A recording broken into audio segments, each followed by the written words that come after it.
പാർട്ടിയിൽ നിങ്ങൾ ലീഗിനെ തോൽപ്പിക്കാൻ കോൺഗ്രസിന്റെ കൂടെ നിന്റെ ശത്രു ആരാ? നിങ്ങൾ എവിടെയാണ് ബഡായിനെ കുറിച്ച്? ബഡായി നിങ്ങൾ വമ്പിച്ച ബഡായിയാണ്. പക്ഷെ അതൊരു കാര്യമല്ലല്ലോ. പ്രായോഗിക രാഷ്ട്രീയത്തിൽ നിങ്ങൾ BJPയെ തോൽപ്പിക്കാൻ നിന്റെ കയ്യിൽ എന്താ ആയുധം ഉള്ളത്? CPM പറ. ഒരായുധവും നിങ്ങളുടെ കയ്യിലില്ല. ഞാൻ പറയുന്നത്, രാജ്യത്ത് ഒരു വലിയ ജനകീയ മുന്നേറ്റം ഉണ്ടാവുകയാണ്. ഇവിടെ നന്മയുടെ കൂടെ ആളുകൾ ഉണ്ടാവും. നിശബ്ദമായ രാഷ്ട്രീയമാണ് കേരളത്തെ അട്ടിമറിക്കാറ്.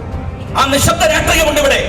അത് പിണറായിയുടെ ചുവന്ന കൊടിയുടെ കീഴിലും ലീഗിന്റെ പച്ച കൊടിയുടെ കീഴിലും കോൺഗ്രസിന്റെ കൊടിയുടെ കീഴിലും അല്ല.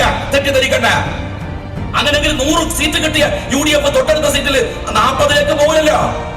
അങ്ങനെ പോകില്ലല്ലോ. അതെന്താ പോണത്? 100 സീറ്റ് കിട്ടിയ LDF തൊട്ടടുത്ത തെരഞ്ഞെടുപ്പിൽ 40ലേക്ക് പോകുന്നത് എങ്ങനെയാണ്? CPM-കാരാ, നിങ്ങളും നമ്മളൊന്നല്ല. ഇവിടെ ഒരു നിശബ്ദ സമൂഹമുണ്ട്, പ്രബുദ്ധമായ ഒരു സമൂഹം.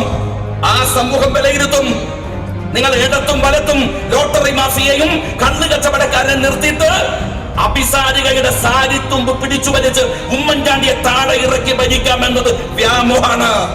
സഖാവ് പിണറായി വിജയ, നിങ്ങളുടെ ജാതപിശാചിനും വെള്ളാപ്പള്ളി, നിങ്ങളുടെ ജാതി പിശാചിനും തകർക്കാനാവില്ല ഈ പ്രയാണത്തെ എന്ന് ഓർമ്മിപ്പിക്കുന്നു. ജയ് ഹിന്ദ്.